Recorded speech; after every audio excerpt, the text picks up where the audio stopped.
Hello Hacktubers and welcome back to my channel. Today's video project is all about making simple and portable device that will help to kill the virus. Look what I got when I searched for how effective is UV sterilization. The use of UV sterilization or ultraviolet light has been found to be extremely effective. Sources of UV sterilization can kill over 99% of viruses, bacteria in extremely short amount of time. So you get it. If you have UV lamp for drying polished nails that you start using by killing some viruses. As I say in this video, I am making portable battery powered mini UV lamp for killing some viruses on hand.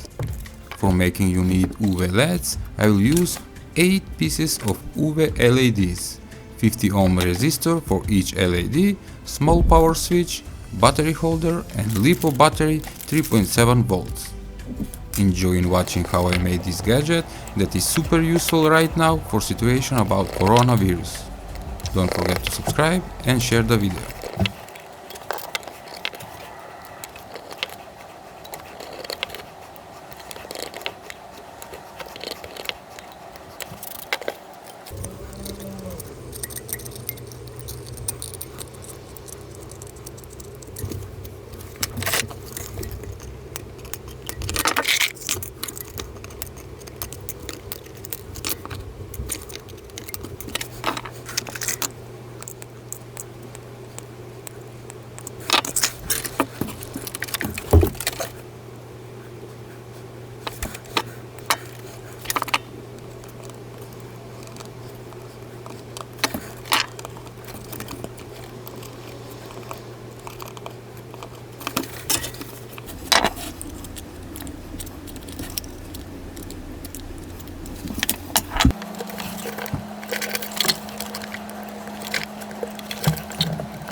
Hi folks, welcome. As you probably know, I live here in the north of Italy, in Turin, and the situation around me is very scary.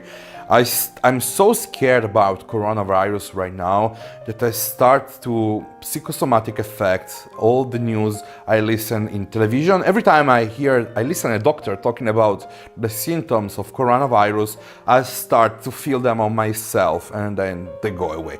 Is everything in my mind? I'm so stressed right now and I really hope you are stressed as well. Right now I'm talking to you as a friend.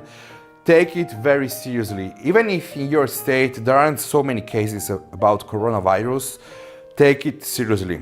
At this point in Italy we have a very huge problem, and is about hand hygienizer and face mask are almost impossible to find them right now in the shops, and if you find them are so overpriced. For example, you can buy face mask on internet for about 85 euro, which is almost 100 bucks for one face mask. And it's crazy, really.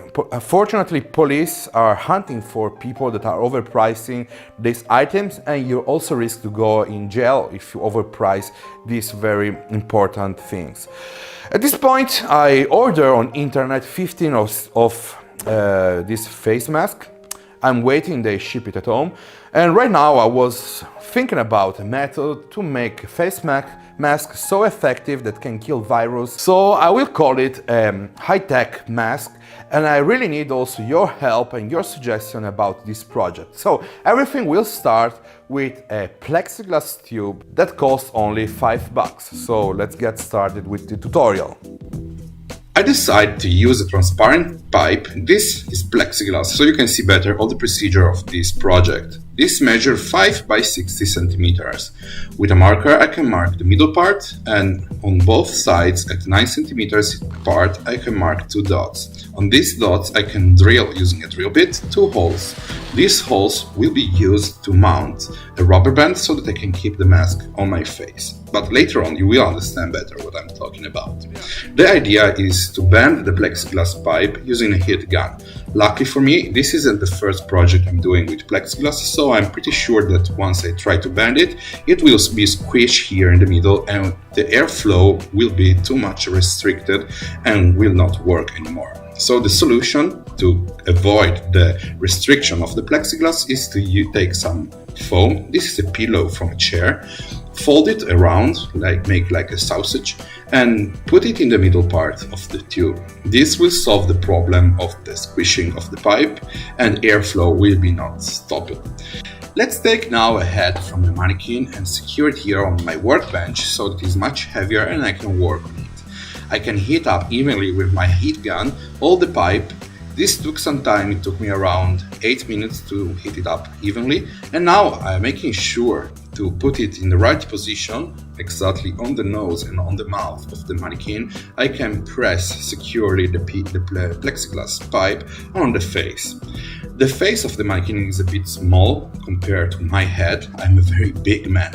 I weigh more than 100 kilos, so I make sure to keep it a little bit wider, so that also my big head can fit inside the mask later on. I can remove now the pillow, and now let's see how it came out. I'm pretty happy on the result. I can clearly see the shape of the nose, the mouth and the cheeks. So let's see now if this fits also around my head. And yes, there are no problems. The idea of keeping it a little bit wider, it works great. Now let's trace a rough shape of my nose and mouth, and now taking much more care, I trace exactly the shape of my nose and the mouth. On this pink line I can use a small drill and a mill to cut away the plexiglass and cut away open the part where I can fit my nose and my mouth. Be careful, don't scratch the plexiglass, remove the sharp parts so that I don't cut my mouth, and using a metal file I make everything round so it's much more comfortable. The mask right now is very long, so I mark a point here where there are my ears, and using my band so I can cut away the excess of the mask. Be careful, don't throw away the excess of this plexiglass tube, because later on I will use them to make air filter for this mask as well. You can clearly see now the mask is becoming smaller, which means it's lighter and also more comfortable to wear. So I bought on Amazon these 2 LED strips. These LEDs are UV light. Unfortunately, in video you cannot really see the brightness of these LEDs, but I guarantee you in real life are very, very bright. So let's take them open, remove the bottom caps where there's also the connector, I will use it later, and also take apart the inner strip where the LEDs are mounted. These are mounted on an aluminum base which works like a heatsink, and it's very easy to bend it because I want to put them inside the mask. So I can use my fingers, it's very soft to bend it, and make a round shape so that I can insert it inside the mask. In this case I'm working with the parts I cut away earlier just because it's a test piece. I don't want to scratch my mask, so make sure that everything fits perfectly before putting it inside the mask. You can clearly see that the LEDs now that are in a round shape are much more powerful because all the LEDs lights are pointing in the same direction, so it's so bright that also the marker becomes like a light bulb. So I can install the LED strips in both ends of the mask, one on the right and one on the left. And now let's take something differently. I'm talking about these PC fans. This has a diameter of 5 centimeters, which means it can be mounted inside the inner tube without problems. I don't even have to use glue to keep it in place. It's just the friction fit is so precise. So push it with the fingers until I reach the LED strips and push it 1 inch more in the bottom. So in this little space I will install the filter later on. Let's take the connector I took apart from the LEDs, and I can glue it here on the bottom part, one on the right and one on the left, and use this connector to power up both the fan and the LED strips. So using a soldering iron I can secure the cables together. Now let's take the original USB cable. This will be plugged in this power bank. This power bank has 2 outputs, which means it's very important because I can then power on with only one power bank both the fans and both the LED strips. So I connect the cables and here we are. This is the result. The fan spins very well and I can clearly feel the airflow coming out from the mouth opening I made earlier. I then can cover everything for an aesthetic reason with some black tape, and this is how it looks like. At this point, let's take a rubber band. I will use this to secure the mask to my face, to my head. And you remember the 2 holes we made at the beginning? These holes are made to keep in place this cord. I will cut it later on. I will use only a couple inches of this just to stitch it in place the rubber band. I will use a needle to do this and sew the rubber band into the cables. Okay, so this is the result, and I can mount it in my head without problems. Already tested. Let's take the remaining parts of the plexiglass tube I cut at the beginning and put it on a mask. Cover the mask around the plexiglass and secure it with some electrical tape. These are the filters that helps me to filter the air more. So are mounted. This is also a friction fit inside.